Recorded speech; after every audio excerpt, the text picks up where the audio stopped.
Where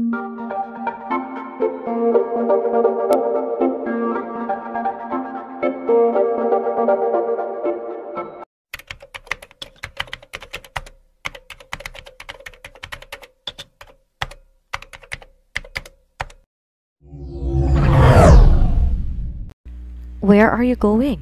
Nagulat siya nang biglang may magsalita na akbang bubuksan niya na ang pintuan ng condo unit ni Damian palabas.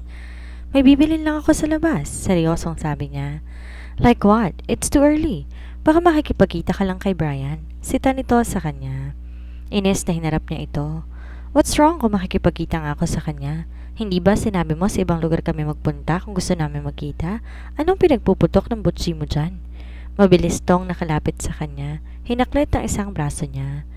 Do you really know what you're saying? I am still your husband. Bakit di mo iparamdam at pakita sa akin na asawa talaga kita para hindi ko naman nakakalimutan? Matabang na sabi niya habang titig na titig sa mata nito. You know I can't. Mapait siyang napangiti. It's because of her, right? Mabilis siya nitong tinitigan ng matalim. Oh, I'm sorry, I forgot. You hate me so much pala. You hate everything about me. Nang uuyam na sabi niya, Can you please tell me the truth, Jane? Anak ko ba talaga yung dinadala mo? Seryosong tanong nito na nagpagulat sa kanya. Agad nanlaki ang mga mata niya na napatitig dito at hindi na malayang naglandas sa mga luha niya sa magkabila niyang mga pisngi. Are you really being serious, Damian? Agad naman itong tumango. I just want to know the truth. Is that really my child? Di niya napigilan ng sarili at nanginginig ang kamay na sinampal ito. I did not expect that you will ask me that damn question, Damian. Well, I just want to be... Hindi na ito na ituloy ang sasabihin at mabilis niya itong sinampal sa kabilang pisngi. You are really evil, Damian. You really are. Pinagpapalo niya ang manabela nang sumakay na siya sa loob ng sasakyan niya. Doon siya umiyak lang umiyak hanggang mapagod. Agad niyang hinawakan ng tiyan. I'm sorry anak, hindi dapat umiyak si mommy. Agad siyang nagmaneho papunta sa bahay nila. Nang makauwi, sinalubong siya na nagtatakang tingin ng mommy niya. Anak, are you okay? Ba't parang namumugto mga mata mo? Nag-away ba kayo ng asawa mo? Mommy! Mabilis na sabi niya at parang batang yumakap at umiyak sa balikat nito. Shh! That's fine, anak. Parte yan ng pagsasama ng mag-asawa and that's normal. Pag-aalo nito sa kanya. Mommy, okay lang po ba kung dito po muna ako? Ayoko po muna kasing umuwi. Pinakatitigan siya na matagal ng mommy niya. Please? Pagmamakaawa niya dito. Okay, sige, pero ayusin niyo yan ha. Hindi maganda nag-aaway sa mga mag-asawa, lalo na't kabago-bago niyo pa lang. Paalala nito sa kanya. Agad siyang tumango at nagpasalamat sa mommy niya at umakyat sa kwarto niya. Buong araw siyang nagkulong doon at umiyak. Halos 3 araw na siyang sa bahay ng mga magulang niya na makareceive ng text mula sa asawa niya. Sinabing susunduin siya nito mamaya. Agad kumabog ang dibdib niya. Nagagalit pa rin siya rito pero di niya itatangging namimiss niya ito. Alas 5 ng hapon nang maramdaman niyang bumukas ang pinto ng kwarto niya. Nakahiga kasi siya ng mga oras na yon. Jane? Nanlaki ang mata niya nang marinig ang boses si Damian. Let's go, umuwi na tayo. At naramdaman niyang lumundo ang kama. Tanda na umupo ito dito. Nang di siya magsalita, marahan siyang iniharap nito dito. Jane, stand up at umuwi na tayo. Nakakaya sa mga parents mo. Talaga ba, Damian? Naiihiya ka sa mga parents ko pero sa akin asawa mo, hindi? Inis na sabi niya. Can you please lower down your voice? Walang masama sa pagtatanong ko. I just want to make sure. Ganyan ba talaga ang tingin mo sa akin? If you are in doubt in the first place, sana pala una pa lang, hindi mo na ako pinakasalan. Hindi mo na sana inako tong batang nasa sinapupunan ko. Can you please calm down? Jane, like what I've just said, nagtatanong lang ako. Gusto ko lang makasiguro na, you know I'm still a virgin when you took me. Kaya wala nang, that doesn't guarantee anything, Jane. Maraming pwedeng mangyari. Then, what are you trying to say? Are you saying na pagtapos ko makipagtalik sa'yo, nagpagamit pa ako sa iba? Are you really being serious? Galit na sabi niya. Jane, nagtatanong lang ako. But it doesn't matter anymore. Nangyari nang nangyari. Wala na ako ibang magagawa pa kundi ang palagutan ka. Are you saying na napipilitan ka lang tanggapin tong bata? Damian, hindi ka ba talaga titigil na saktan ako? I'm sorry pero hindi ako sasama sa'yo. Umuwi ka na. Gusto ko magpahinga. At tumalikod na naman siya mula dito. Jane, wag mong patirin ang pasensya ko. Pero hindi siya nagsalita at nagsimulang manubig ang mata. Agad tinakpan ang bibig para di nito marinig ang hikbi niya. Okay, fine. Kung ayaw mo, wag mo. Kahit wag kang umuwi kahit kailan. Mas mabuti pa nga. Galit na sabi ng binata at narinig niyang hakbang palabas at pagsara ng pinto. Doon niya ibinuhos ang pinipigilang hikbi. Pagod niyang pinikit ang mata pagkatapos umiyak ng umiyak hanggang dalawin siya ng antok. Umaga na magising siya. How are you, anak? Bakit namumugtong mga mata mo? Ano bang nangyayari sa inyong mag-asawa? Kakakasal niyo lang. Seryosong sabi ng mommy niya habang kunot ang noo. Ma, okay lang po. Gusto ko lang pong magpalipas ng sama ng loob dito at isa pa, namimiss na po sa kita. Mapait ng ngiting baling na ulit sa mommy niya. Go home. Uwian mo ang asawa mo. Seryosong sabi ng daddy niya. Pero kung ayaw mo siyang uwian, ipapakuha ko ng mga gamit mo sa kondo niya. Makipaghiwalay ka na sa kanya. Bigla siyang natakot sa narinig. Kapag sinabi ng daddy niya, tiyak gagawin to. Wala siyang nagawa kaya pagkatapos kumain ng breakfast, agad siyang umuwi sa kondo ni Damian. Pero hindi niya alam na mas ikagigimbal niya pala ang bubungad sa kanya. Pagpasok niya kasi sa loob ng unit ay ang naghahalikan na sina Damian at Natasha ang naabutan niya sa may sala. Nang mapansin siya ng mga ito, mabilis din ang mga itong naghiwalay. I'm sorry, I did not mean to interrupt. Papasok lang ako sa may kwarto. Paumanhin niya at diretsong pumasok sa loob ng kwarto niya. Pagsara ng pinto, agad siyang napasandal doon at nagsimula na namang kumagulhol. Maybe she deserved all of this pain. She wants it after all. Siya ang pilit pinagsiksikan ng sarili sa mga ito. Siya ang nakihati, hindi si Natasha, kaya't walang-wala siyang karapatang magalit. Nagpalipas siya ng 2 oras bago muling lumabas. Wala nang mga ito sa may sala ng silipin niya. Napagpasya niyang magluto at kumain ng tanghalian. Gaya ng dati, mag-isa na naman siyang kakain. Halos patapos na siya na magulat nang biglang pumasok doon si Damian at dire-diretso sa may refrigerator para kumuha ng maiinom. Tahimik lang siya at walang balak tong kausapin.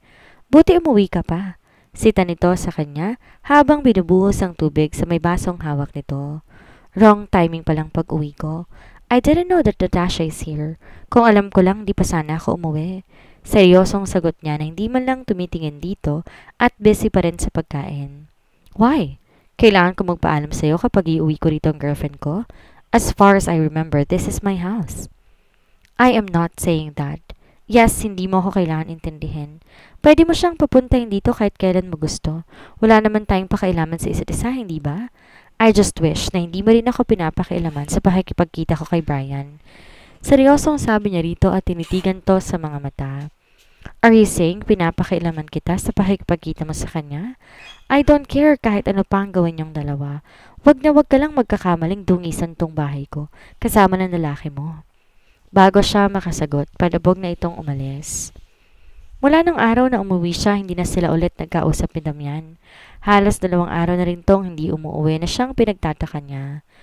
Kahit lagi silang nag-aaway, umuwi pa rin naman ito sa unit nito. Sinubukan niya tong tawagan pero hindi to sumasagot sa mga tawag at text niya. Ganun ba talaga siya, kawalang kwentang asawa para dito?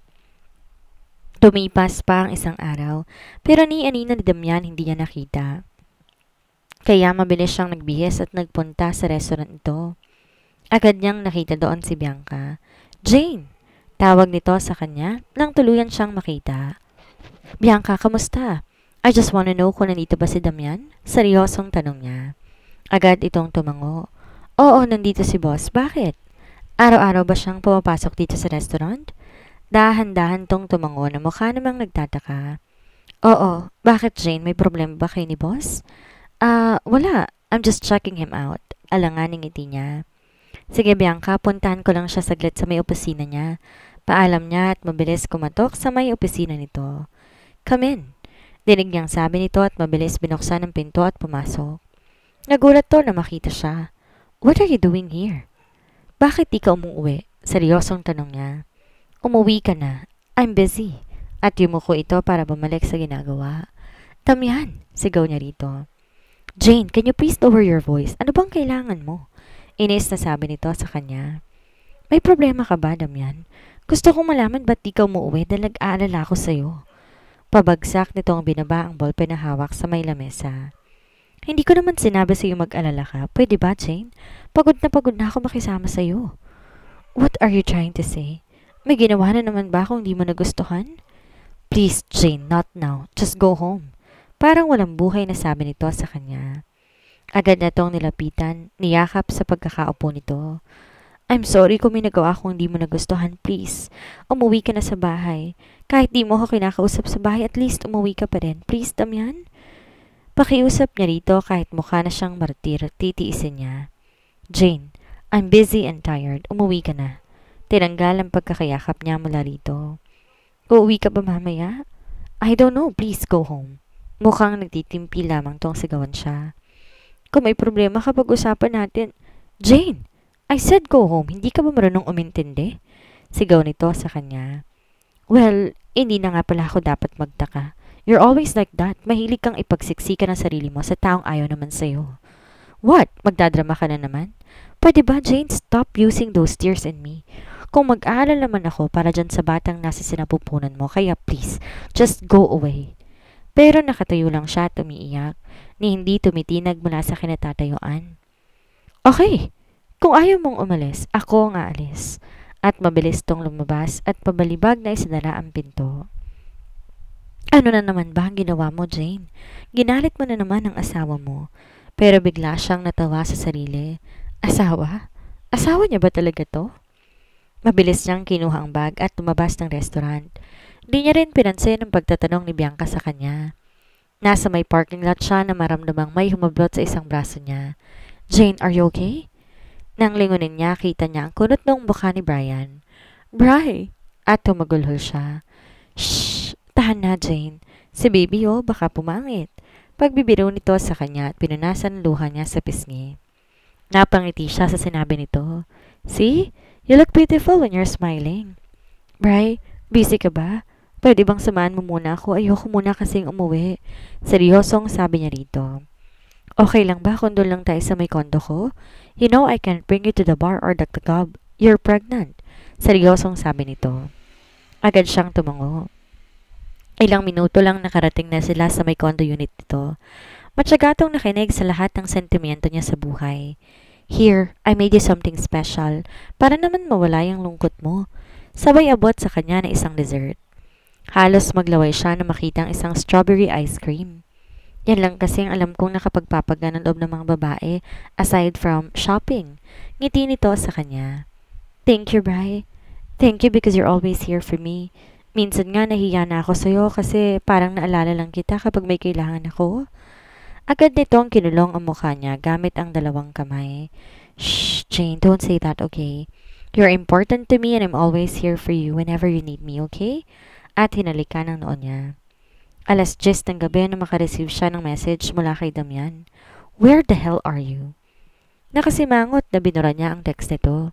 Ilang minuto pa tumatawag na ito pero agad din niya tong pinatay.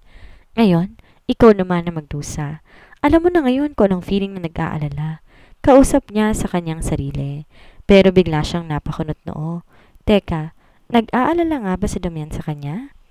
Nahihiyaman, nakitulog siya sa kondo ni Brian. Pinagamit sa kanya nitong isang bakanting guest room. Gusto muna niyang magparipas ng galit ang sama ng loob sa asawa niya. And besides, Brian is her friend.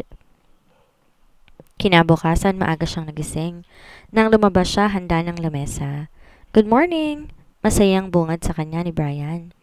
Agad siyang napangiti dito pero kaagad ding napasimangot. Hey, what's wrong? It's still early in the morning. Wala, bigla ko lang naisip si Damian. Kung ano bang pakiramdam batiin ka ng asawa mo sa umaga? Yung gigising ka na may kasabay kang kakain ng almusal. I've just really wondered how it feels like with him. Pagkatapos ay napabuntong hininga. Jane, pwede ba kahit minsan lang, wag mo muna siyang isipin? Isipin mo na lang muna sarili mo. Kayong dalawa ng baby mo, makakasama sa inyong palaging pag-iisip. Come on, let's eat. At pinaghila pa siya nito ng upuan. Salamat, Bri. Pinagsandok din siya nito ng pagkain sa may plato niya. Asikaso talaga siya nito nang biglang makarinig ng sunod-sunod na tunog ng doorbell. Sabay silang nagkatinginan ni Brian. Are you expecting someone? Kunot noong tanong niya. Agad tong umiling. Wait me up here, titingnan ko lang. At mabilis tumayo para puntahan ng pinto. Where is my wife? Agad siyang napatayo, napasungaw sa may pinto. Paano nito nalaman na magkasama sila ni Brian? She's here bro, but nagulat siya nang bigla nitong suntukin si Brian, kaya mabilis siyang lumapit sa mga ito. Are you okay? Alalang tanong niya kay Brian nang daluhan niya ito. Hanawakan ng isang pisngi nito at kitang-kita niya, pumutok ang gilid ng labi nito. Damn you, Jane, hindi ka talaga nag-iisip. Let's go home. Galit na baling sa kanya ni Damian. Hinawakan siya sa braso at wala siyang nagawa nang kalad ka rin siya nito. Mabilis siyang pinasok sa loob ng kotse at pabalibag na sinara ang pinto. Damian, bakit mo ginawa yun kay Brian? Galit na sabi niya. Shut up! Sigaw nito sa kanya. Kung may galit ka sa akin, wag mo idamay si Brian. I said shut up! Galit na sabi nito. Nang makarating sa loob ng kondo nito, galit na galit siya nitong binalingan. Anong ginawa niyo ng lalaki mo, ha? What are you saying?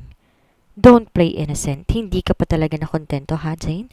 You're already pregnant. Nakuha mo pa talagang makitulog dyan sa bahay ng lalaki mo. Are you that itchy? Halos maglabasan ng ugat nito sa leeg sa tindi ng galit nito. Damn you, Damian. Why? Is it not true? Kating-kati ka na naman ba, ha, Jane? Yes, I'm that itchy. Hindi kasi ako kinakamot ng sarili kong asawa. Are you happy now? Sumusobra na ito. Akmang tatalikuran niya to nang hilahin siya nito at dalhin sa loob ng kwarto nito. Mabilis siyang hinalikan ng mariin na halos magpadugo sa labi niya. Nang makawala dito, mabilis na itong nasampal. Ano ba, Damian? You're hurting me! Sigaw niya rito pero iniga siya nito sa kama at mabilis pinunit ang dress na suot niya. I am your husband. Kaya ako lang dapat nagmamayari ng katawang to, not Brian or even any other man there. At mabilis sinalikan ng isang dibdib niya. Ano ba, Damian? I'm pregnant. Inis niyang sigaw dito. Don't do this again, Jane. Dahil kapag hindi ako nakapagpigil, hindi mo na ako mapipigilan pa. I don't care if you're pregnant. Tinitigan siya nito pagkatapos ay mabilis na tumayo. I will do it to you hard because I'm your husband at ako lang dapat gumawa sa iyo. Naiintindihan mo? Akala ko ba walang pakialaman? What are you acting right now? Kung walang pakialaman, bakit mo ko pinuntan sa restaurant? Damn it, Jane. Sa empleyado ko pa talaga? Brian and I are friends. Hindi ako tulad ng iniisip mo. Pero ano pa nga bang magagawa ko? Hindi mo naman nga pala ako papaniwalaan. You hate me to death, right? You hate everything about me kaya hindi ako magtataka kung balang araw kamumuhian mo rin ang anak mo. At mabilis nang tumayo at tumabas ng kwarto. Doon siya umiyak sa kwarto niya. Hindi siya dapat nagpapakastress ng ganito dahil buntis siya. Kailangan ba niyang umalis talaga sa bahay na yon? Kailangan na ba talaga niyang isuko si Damian? Gano'n naman yata talaga mga babae. Bago sumuko, madami ang titiisin na laban. Mapait na napangiti siya. Nakapagdesisyon na siya, maybe this is the really right thing to do. Nung una pa lang. Kung di sana matigas ang ulo niya noon pa, hindi mangyayari lahat ng to. Kinabukasan, maaga siyang nagising. She will let Damian be free. Mabilis siyang pumunta ng kusina at gulat sa nakita. May mga pagkain sa lamesa at may nakalagay na 2 plato. Agad siyang nagkibit balikat, nasaktan sa naisip. Maybe, Natasha is coming over. Na makita siya ni Damian ay mabilis silang nagkatitigan. I'm sorry, mamaya na lang ako magbe-breakfast. Why? Takang tanong nito. Anong why? Hindi ba kakain pa kayo ng girlfriend mo? Ayaw mo akong makasabay kumain, hindi ba? Just inform me if you're done. Seryosong sabi niya at aalis na sana nang magsalita ito. I'm sorry sa mga nagawat na sabi ko sa'yo kahapon. I did not mean to do that. Halika, umupo ka't kakain tayo. I made this all for you. Seryoso ito at hinila lang isang kamay niya. Seriously? Nalanaginip ba siya? Totoo ba talaga to? Si Damian ba ang kausap niya? Pero paano nangyari to? Is there any problem? Ayaw mo ba ng luto ko? Okay, if you want, papalitan ko. No. This is fine. Nagulat lang ako sa mga inaakto mo. Nagulat siya nang bigla nitong hawakan isang kamay niya na nakapatong sa lamesa. Jane, napag-isip-isip ko kagabi, why don't we give it a try? I mean, we're already married at magkakaanak na rin at alam ko nakatali na ako sa'yo at wala nang magagawa pa. Kaya, gusto kong subukan. Titig na sabi nito sa kanya habang nakangiti. Damian, nanginginig ang labi niya. Napakatagal ng panahon na hintay niya ang pagkakataong ito. Tara na, kumain na tayo at baka nagugutom na si baby. Agad siyang tumango at parang tangang kumain ng hotdog habang umiiyak. Sa wakas, ito na siguro ang simula ng hinihintay niyang sandali. Naghihimala na ang langit, pumuti na yata ang uwak, para tuloy siyang baliw na tatawa at iiyak habang kumakain. Napailing-iling na lang tuloy sa kanya si Damian. "Are you not going to work today?" Tanong niya rito nang di pa rin to umaalis. Agad tong umiling at nagulat siya nang hilahin siya nito papasok sa kwarto. Magpaprotesta sana siya pero bigla siya nitong inihiga sa kama at mabilis na yakap habang nakahiga silang magkatabi. "Let's just stay like this for the whole day, wife?" At naramdaman niya mula sa may leeg niya ang pangiti nito. Pero naputol ang ngiting iyon na makita ang kabuuan ng kwarto. Nandun ang mga pictures ni Natasha. Nagmukha tuloy itong isang mini art gallery.